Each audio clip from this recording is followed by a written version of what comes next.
Hello friends, स्वागत है आपका एक बार फिर से एसपी यूनिक एजुकेशन चैनल पर, जो कि आपकी सपोर्ट के द्वारा बनाया गया है। आई होप आप लोग अच्छे होंगे और अपनी पढ़ाई लगातार कर रहे होंगे। आज हम पढ़ने वाले हैं यूपी बोर्ड क्लास 10 हिंदी का मोस्ट इम्पॉर्टेंट एमसीक्यूज़, जो कि आपके बोर्ड एग्ज़ाम में आने के बहुत ज़्यादा संभावना है। तो चलिए हम अपने आज के इस क्लास को स्टार्ट करते हैं। आई होप आप क्लास में लास्ट तक ज़रूर बने रहेंगे। अगर आपको क्लास पसंद आती है तो क्लास को लाइक करें, चैनल को सब्सक्राइब करें एंड क्लास को अपने दोस्तों के साथ शेयर ज़रूर करें। तो चलिए, आपका पहला क्वेश्चन है कलम का सिपाही के रचनाकार कौन है। यहाँ पर कलम जो है गलत लिखा हुआ है, रहेगा कलम। कलम का सिपाही के रचनाकार कौन है? तो ऑप्शन है आपका अमृत राय, मुंशी प्रेमचंद्र, जयशंकर प्रसाद या राजेंद्र प्रसाद। तो इसमें आपका जो करेक्ट ऑप्शन हो जाएगा, ऑप्शन नंबर ए हो जाएगा अमृत राय। कलम का सिपाही जो रचना है ये अमृत राय द्वारा रचा गया है। अगर आपसे पूछा जाए कि कलम का सिपाही किस विधा की रचना है, तो आप बताएंगे कि यह एक जीवनी है। अगर पूछता है आपसे कि ये जीवनी किसकी है, तो आप बताएंगे मुंशी प्रेमचंद जी की जीवनी है, जो अमृत राय द्वारा लिखी गई है। चलिए, दूसरा क्वेश्चन है आपका, चिंतामणि किस विधा की रचना है। चिंतामणि किस विधा की रचना है? निबंध है, कविता है, नाटक है या कहानी है। तो इसमें आपका करेक्ट ऑप्शन हो जाएगा ऑप्शन नंबर ए निबंध। चिंतामणि एक निबंध है। अगर आपसे पूछता है कि चिंतामणि किसकी रचना है, तो आप बताएंगे कि चिंतामणि जो है आचार्य रामचंद्र शुक्ल जी की रचना है। चलिए, अगला क्वेश्चन है आपका, गबन किसकी रचना है। गबन किसकी रचना है? मुंशी प्रेमचंद्र जी की, जयशंकर प्रसाद जी की, निराला जी की या हरि कृष्ण प्रेमी जी की। तो इसमें आपका जो करेक्ट ऑप्शन हो जाएगा, ऑप्शन नंबर ए हो जाएगा मुंशी प्रेमचंद जी की गबन रचना है। अगर आपसे पूछ सकता है कि गबन किस विधा की रचना है, तो आप बताएंगे कि गबन उपन्यास है, मुंशी प्रेमचंद द्वारा जो रचा गया है। और इनकी बहुत सारी रचनाएं हैं उपन्यास में।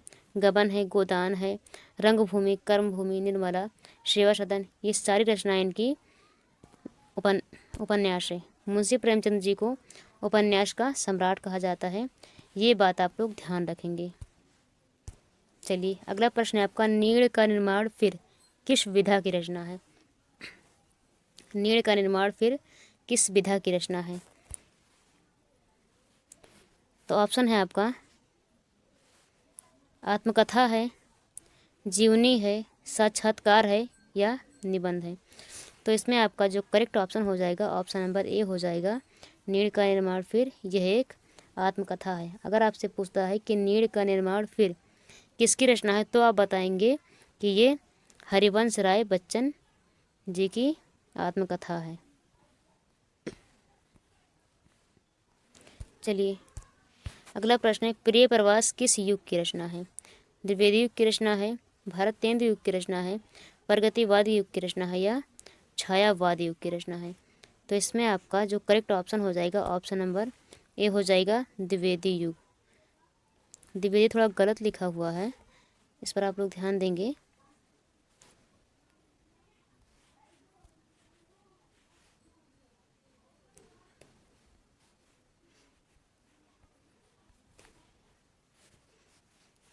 ये किस युग की रचना है? तो प्रिय प्रवास द्विवेदी युग की रचना है। चलिए, अगला क्वेश्चन है आपका, मधुशाला किसकी रचना है। मधुशाला जो है किसकी रचना है? रामधारी सिंह दिनकर, हरिओध जी की, हरिवंश राय बच्चन जी की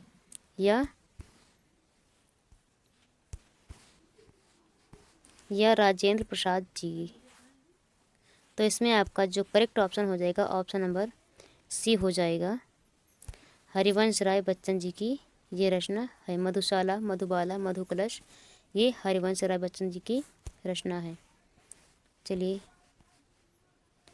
अगला क्वेश्चन है आपका, भारत भारती किसकी रचना है। सियाराम शरण गुप्त की, मैथिली शरण गुप्त, जयशंकर प्रसाद या महादेवी वर्मा। तो इसमें आपका जो करेक्ट ऑप्शन हो जाएगा ऑप्शन नंबर बी हो जाएगा। मैथिली शरण गुप्त जी की भारत भारती रचना है। चलिए अगला प्रश्न है आपका, हिंदी का प्रथम उपन्यास कौन सा है? परीक्षा गुरु है, गबन है, गोदान है या इनमें से कोई नहीं। तो इसमें आपका जो करेक्ट ऑप्शन हो जाएगा ऑप्शन नंबर ए हो जाएगा। परीक्षा गुरु क्या है? प्रथम उपन्यास है।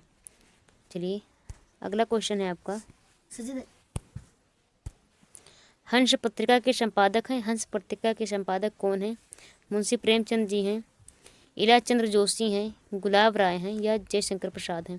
तो इसमें आपका जो करेक्ट ऑप्शन हो जाएगा ऑप्शन नंबर ए हो जाएगा। प्रेमचंद्र जो हैं हंस पत्रिका के संपादक हैं। चलिए अगला क्वेश्चन है आपका, ध्रुव स्वामिनी नाटक के रचनाकार हैं। ध्रुव स्वामिनी नाटक के रचनाकार कौन हैं? प्रेमचंद्र जी हैं, हरि कृष्णा प्रेमी हैं, डॉक्टर राम कुमार वर्मा हैं या जयशंकर प्रसाद हैं। तो इसमें आपका जो करेक्ट ऑप्शन हो जाएगा ऑप्शन नंबर डी हो जाएगा। जयशंकर प्रसाद। जयशंकर प्रसाद जी ध्रुव स्वामिनी के रचनाकार हैं, जो कि एक नाटक है। चलिए अगला क्वेश्चन है आपका, लोकायतन के रचनाकार हैं। लोकायतन के रचनाकार कौन हैं? सूर्यकांत त्रिपाठी निराला, जयशंकर प्रसाद, महादेवी वर्मा या सुमित्रा नंदन पंत। तो इसमें आपका जो करेक्ट ऑप्शन हो जाएगा ऑप्शन नंबर डी हो जाएगा। सुमित्रा नंदन पंत जी लोकायतन के रचनाकार हैं। चलिए अगला क्वेश्चन है आपका, बहुरी अकेला के रचनाकार हैं। बहुरी अकेला के रचनाकार कौन हैं? अशोक वाजपेयी हैं, केदारनाथ सिंह हैं, गजानन माधव हैं या नरेंद्र शर्मा हैं। तो इसमें आपका करेक्ट ऑप्शन हो जाएगा option number A. Ashok Vajpayee बहुरी अकेला के रचनाकार हैं। चलिए अगला प्रश्न है आपका, अर्धनारीश्वर किस विधा की रचना है? अर्धनारीश्वर जो रचना है वो किस विधा की रचना है? जीवनी है, उपन्यास है, नाटक है या निबंध है। तो इसमें आपका जो करेक्ट ऑप्शन हो जाएगा ऑप्शन नंबर डी हो जाएगा। यह एक निबंध है। चलिए अगला क्वेश्चन है आपका, अर्धनारीश्वर किसकी रचना है? इसमें आपसे पूछ रखा है कि अर्धनारीश्वर जो है किसके द्वारा लिखा गया है? जयशंकर प्रसाद, सूर्यकांत त्रिपाठी निराला, महादेवी वर्मा या रामधारी सिंह दिनकर। तो इसमें आपका जो करेक्ट ऑप्शन हो जाएगा ऑप्शन नंबर डी हो जाएगा। रामधारी सिंह दिनकर अर्धनारीश्वर के रचनाकार हैं। यहाँ पर हो जाएगा महादेवी वर्मा। चलिए अगला क्वेश्चन है आपका, ललित ललाम किसकी रचना है? मोतीराम जी की, पद्माकर की, देव की या भूषण जी की। तो इसमें आपका जो करेक्ट ऑप्शन हो जाएगा ऑप्शन नंबर ए हो जाएगा। मोतीराम की ललित ललाम